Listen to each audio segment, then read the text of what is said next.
welcome to a special on-location bookmark from the Catholic Marketing Network in Chicago. And look who we are joined on set by Shelia Liaugminas, an author of Non-Negotiable, Essential Principles of a Just Society and Humane Culture, published by Ignatius, and also somebody who happens to live in Chicago. Welcome to my town, That's Doug. right, and work in Catholic radio. At least that's what you're doing right now, right. when you're not writing books.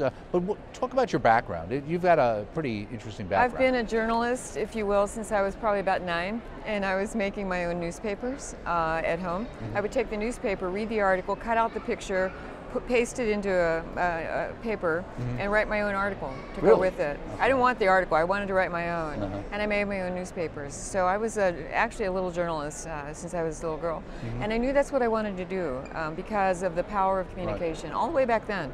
And look at what has happened since then with information explosion and the accessibility through technology. So I've always wanted to write. But this is actually your first book. My first book. It finally came Why out does it take you so long? Time. It just is a time element. It was always something I was going to do because I have so many in my mind, but I was always going to do that. And to me, it was a huge thing, getting a book out finally. And growing up, I mean, as a young adult, I wanted to get this book done. In my early 20s, I wanted to get this book out. But I was traveling, I lived abroad, I worked abroad. I never had time. Well, is this the book you were always planning on writing? No. Or you just meant this is the book that you finally got out now? This is the book that came out now. Okay. And it was because somebody challenged you in a sense to write one, right? Right. Because no, I never had thought about this kind of book or this book. Non-negotiable. Okay. Yeah, or to tackle this. Are there any non-negotiables anymore? Isn't that part of the problem? Doug, that's the important thing about getting this out there. That the language in this culture, and in the global culture, frankly, is so distorted now that when we have words like choice covering abortion, when it's really not about choice, but that's what they've made it about all these decades. And the word equality has come to be the mantle for the movement to redefine marriage in law. And the word compassion, which we are compassionate people, is the mantle for the euthanasia movement. Our language is so distorted that we don't know how to talk to each other anymore, even though we're using the same language. We really aren't. We pour different meanings into it. Exactly. And then, as Benedict warned us, the dictatorship of relativism is fully blown now, and full blown and full steam ahead in our culture, and people are quite frankly very confused. So when the thinking is muddled and fuzzy, they don't know how to make a defense, as scripturally speaking, make a defense, First Peter, for what we believe, make an explanation for what you believe, because they don't really know anymore. Well, I mean, I'm not sure how to defend what we believe. And also, when you, like you said, I agree with these words. Like, I want to be compassionate. I want people to have choice.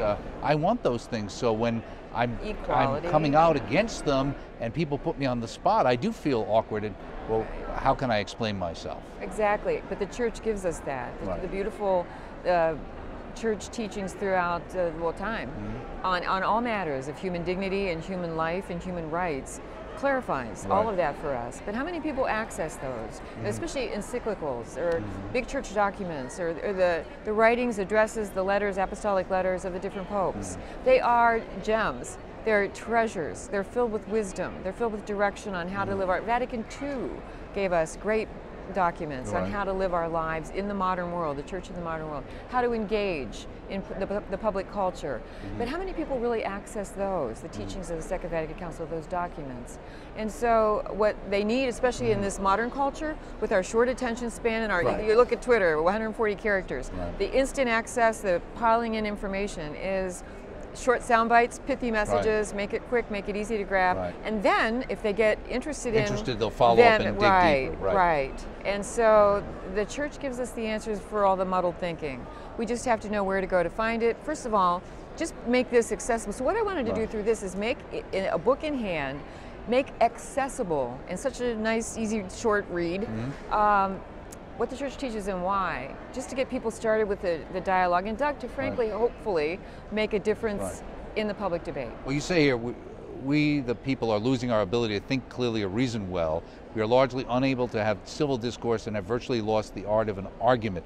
It's kind of interesting in a way. I guess when people's terms don't mean the same things anymore, it's tough to have a balanced argument. And it does seem to be that the quick response is an ad hominem attack. It goes from a discussion, as soon as there's a disagreement, there's an attack or shut down, right? Absolutely, you got that exactly right. A conversation stopper that's meant to. So why are you against two people who love each other being married? And a lot of people don't know how to answer that, or they don't know how to answer.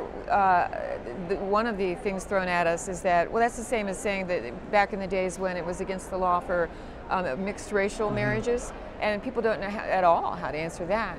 Or women and choice, the euthanasia movement. What about compassion? The Hemlock Society changing their name to Compassion and Choices.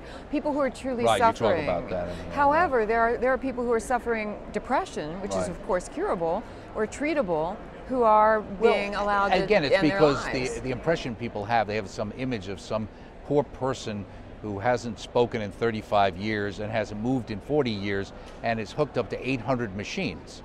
And they think that's what you're talking about. Right. And then they have to realize that that is not what these people are talking about. That may be the image they want you to think of, but that's not the people they're after. You don't have to have very much wrong with you. Terri Schiavo was not terminal. No. She also was not brain dead, which to this day I've heard people, good people who are on our side, say though she was brain dead, and I correct them, no she wasn't. No she wasn't.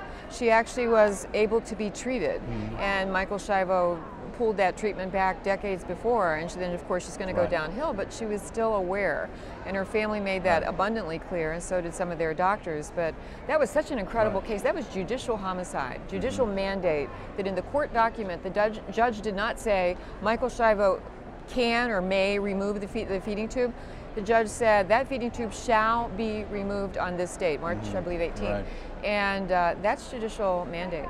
And so people don't know that. They don't know the Terri Schiavo story. I was an investigative journalist on that, and got a letter from a man in the Netherlands saying, if America you have that in the book too, right? If America allows this woman to die, Dutch euthanasia will become sure to follow, and sure enough it has. And what's worse is what we see is what was happening in, let's say, the Netherlands 10 or 15 years ago is happening here now. Well, what's going on in the Netherlands? Now they're having children can decide that they can euthanize themselves and things like that. Well, how many of us have gone through periods in our time when you broke up with your girlfriend, or you didn't make the baseball team, or you got yelled at, or you failed some course and you thought your world was over, and you felt like if you could have killed yourself in that moment of peak, you would have. No, they're making it easier. Right, you know, exactly. With unfortunately online recipes for things you can mix yourself, these deadly cocktails. And people are using those. They're getting those online. So everything has to come back to the dignity of human life, the sanctity of human life. And there are, as we know, people in our culture who don't even accept that there is such a thing. Because it is so relative. If I don't feel that there's dignity or sanctity, then, you know, in this particular way of living, because Doug, you know, as we know, suffering and compassion in our Catholic understanding of it, look at our Lord on the cross. Look at the teaching of the Catholic Church about suffering.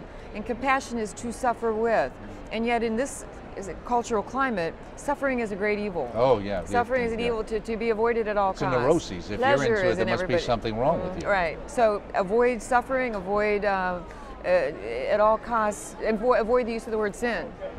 There is no such thing. So we have to get that back again. Well, you talk about how did this happen? How can a ruling class so boldly disregard self-evident truths and return to having disregard and contempt for human rights, ignoring declarations that should ground their every action? And that's talking about what the UN does versus what the UN Charter actually says they're supposed to do. And I guess a lot of it also has to use the word, you know, sanctity of life. And people say, well, life is, you know, I mean, life needs protected, it's sanctified. And it's like, well, why? If you don't believe in a creator God with an endowment of that person having that special gift, then who's to say if the state's ideas decides what the rules are or aren't? What do you mean that this child has a right to live? Says who? You know, what we have to get back to is the common sense of engaging the other person who says what you just said, and starting with what do we agree on? So is it ever okay to take an innocent human life? No. Is there any point along the way of a pregnancy that you think it's not okay for abortion? And if you can start at that point, then back it up from there. Or if you back it up all the way to conception and they don't even understand that in the beginning there's human life instead of a blob of tissue, then you've got to go back to the medical textbooks that teach us okay, there is something that was created there, and it's of the species Homo sapiens, Right. which means human life. Now we have no less than the American College of Obstetricians and Gynecologists, this august body, right? But they're not august anymore because they've changed their own definition of when life begins. So human life for ACOG is now no longer conception, fertilization, it's implantation. Right. Because this is so politicized. Right. We have to get back to the common Well, sense and the facts. You kind of talk about it in the whole dignity idea in here too, and also the idea of euthanasia, the whole concept of life not worthy of living, which people have to realize that came in many ways from the Nazis and the eugenicists that are out there, including our friend at Planned Parenthood. That idea that these people, first you turn them into something, they're not human anymore. Right. Somehow it's different. Well, that's what they've done with the preborn. They're not human, so it's okay to get rid of them. Or you have the science where people said before, oh, it's nothing, it's nothing. And now we see these videos on the web with a child growing inside somebody, and everybody can see, wow, that's amazing, look at that child. And you say, well, how can you do that anymore? And it's like, well, that's not the issue anymore. It's not the issue of whether it's a baby or it's not a baby. It's the issue of a woman's right to decide, or whose rights are greater. Right. And that's exactly why I felt it was necessary to put Naomi Wolf in the book. Because when you have a liberal feminist who's totally pro-choice and defends a woman's right to abortion, saying it's time for our side to face it, she says. The pro-life movement has claimed the moral high ground by using the language precisely for what it means. It's time for us to admit that every abortion does end a baby's life. And when they admit that, that's intellectual honesty you can work with. Then you can engage the debate about why they think that's okay. Yeah. And that's what we have to be able to do, because we're losing, again, the ability to engage the debate. Why is that okay? Whose rights are we looking out for here? When a doctor has a pregnant woman in front of him, he has 2 patients. And that we've got to just be able to talk like that with people again and not have the conversation stoppers you And mentioned. it's interesting too, because in many states, legally, if something were to happen to the mother and the child, there would be 2 deaths involved. Exactly. Now, in certain cases, I read recently the kind of idea where somebody could have an accident, and in a sense you could ask if the fetus died, ask the mother, did you think it was a baby or did you think it wasn't a baby? Because if you thought it was a baby, we can charge this person with murder. If you didn't think it was, well, it wasn't really a baby. But that's ridiculous. That is beyond ridiculous. It's incoherent. Right. It doesn't hold together. So much of the thinking behind the movements, the activism for the various things in the book are incoherent. You can't make a logical argument, especially if you can't uphold the fundamental right to life, number one, the right to human life. If you can't uphold that, then you can't make a coherent argument for any other right you're trying to claim. To feed the hungry, to shelter the homeless, with the whole immigration issue. Well, how can you make that argument if you can't even say that human life has a right to live, unless you choose so? And I've heard people actually, people say, well, this poor child we brought up in such a horrible situation, and better that they're not be born. And at the same time, we have all these children we have to feed, and it's kind of like, well, wait a second here. So what are we saying here? We're saying that we would have been better off getting rid of these guys before they were born? Is that what you're saying? It's part of also the government's putting a mandate to prevent pregnancy, the HHS mandate, these drugs that prevent pregnancy, and calling it women's preventive health, even though they're so bad for women. But well, they're preventing more women from being born, basically, is what's by happening. also saying this is going to cost the government less money. It's going to cost us less money. Well, they said that. Yeah, they did say that. They actually said that. They actually have said a lot. We're going to save some money this way. But, Doug, that's not getting out into the culture. People aren't hearing that side of it, and a lot of other things that the church teaches. Well, they're watching The Bachelorette or something. Well, exactly. So, they're just woefully uninformed, and our own people in the church don't exactly know what the church teaches on some of these issues. Now, you're inspired, but you've been inspired for a long time. You started out as a little girl social activist, right? Because you tell the story in your book, right? I was, yeah. You know how children really project their voices, thinking that only the person like Daddy that you're talking to in a crowded place can hear you, because he's the one you're talking to. Right. It happened on my trip to the Deep South, your territory. I was in Alabama. Exactly, we were right. And I was with my father, and I was just a little girl, and I was shocked and horrified that the drinking fountain said no coloreds allowed. And this little girl, I shouted, "Dad!" And he's, "Shh." And I said, they can't treat people that way. Right. I was always a little social activist. I'm actually a bleeding heart. And I know, Doug, they tie that together with the word liberal. Bleeding heart, liberal. I don't know why. Right. But I'm a bleeding heart. And yet, we have to know where the perimeters are to love our neighbor. Well, it's our Lord who's a bleeding heart. Exactly, our Lord. Thank you for that's a very good. Right. The Sacred Heart of Jesus was a bleeding heart. Right. So I was a little activist, and this is my way of remaining so and trying to be a part of the public debate in a way that helps. Right. You break it down. Chapter 1 talks about who we are. Chapter 2 covers the most basic, fundamentally important question: when does life begin? Then chapter 3, you jump to the kind of the end of life issues. Then we got chapter 4, you alluded to, kind of dealing with marriage. Chapter 5, freedom of religion, which we're seeing now through the kind of HHS mandate debate and those kind of things, where we're getting this kind of push of the old Russian freedom of worship versus freedom of religion. And people don't realize there's a difference between that. And you also make the point here that complacency is not an option. People have to wake up. That's what you're saying. Absolutely, because if we're not part of the solution, then we're part of the problem. Right. If we're not actively doing something, we are part of the problem.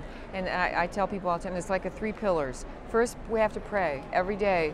Urgently, our bishops are calling us to pray, and the Holy Father, to pray on any number of issues. Okay, add the issues, but you have to pray every day about these issues. Second, you have to be informed, well-informed, and educated on these issues, on all of the issues of the day. And 3, you have to act. You have to act. So, in fact, our bishops have made a point of teaching us and reminding us we have a responsibility, moral responsibility, to be involved in the political process. Why? Because that's where they make social policy, and we are there to make moral social policy.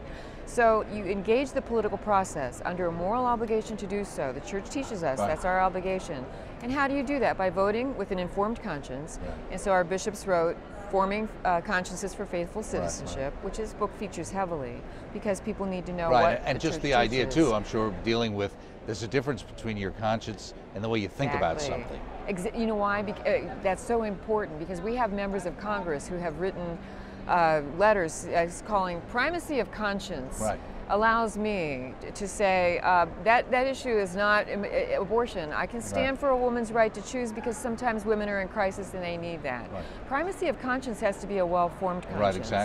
As we know, but you know the bishops teach that, and they teach how to there was form a lot that of Nazis who had very well-formed consciences who had no problem putting people to death because the information they had came from that side. And you can call black white, and you can call white black, and now you believe turn things upside down. Now you talk about we don't want to be Democrats or Republicans, we want to be dignitarians. Amen. Now, is that really a party you're planning on starting? Well, some people have asked me. Some people get excited. Hey, is this a party? Could we? I would love to have a solidarity party in America. In fact, I've said it on radio and gotten mail from people who said, Sheila, really? Could we have a solidarity party in America? Well, I wish we did.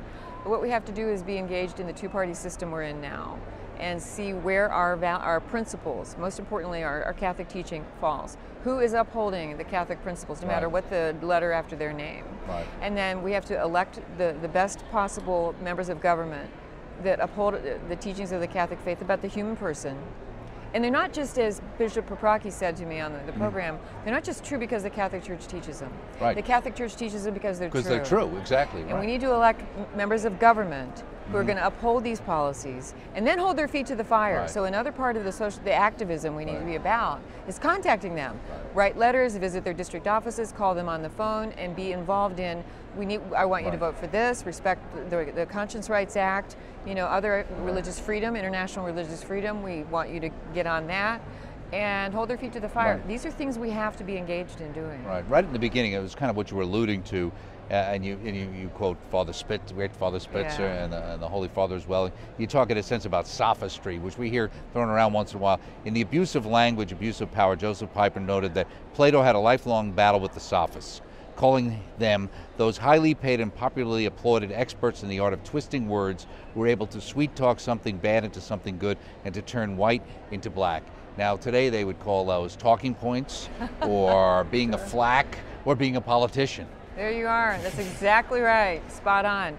That full stop, no less. That's exactly what they're doing. And sometimes I look at the TV and I listen to what they're saying, high members of government, and I talk back to the TV and say, that's a lie. That's untrue. That's blatantly, demonstrably untrue. So we have to know that. We have to call things out, but engage. I call it clarity with charity. Always be charitable, but engage and say, this is not the truth. So let's have a dialogue. I understand why you believe what you do based on your premise. Let's talk about the premise. Exactly. And also, I think thinking. what's really nice in each of the chapters, you have something called Let's Be Clear, where you kind of punctuate out certain universal principles are required for society to be free. All men are created with dignity and deserve. Each in his own way is called to contribute to the common good, etc. So it's a great way of kind of taking what's discussed in the chapter and then kind of laying out those non-negotiable points. And that's what we need, is clarity, because in the world we live in today, people don't like clarity. No, not if it negates what they believe, right. or not if it gives them pushback against what they believe. They don't like that clarity, and they want to shut you down. Right.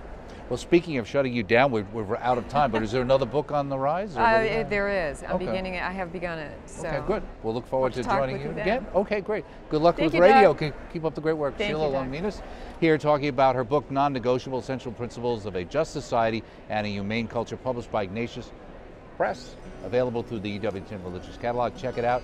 And thanks for joining us here at the Catholic Marketing Network from Chicago.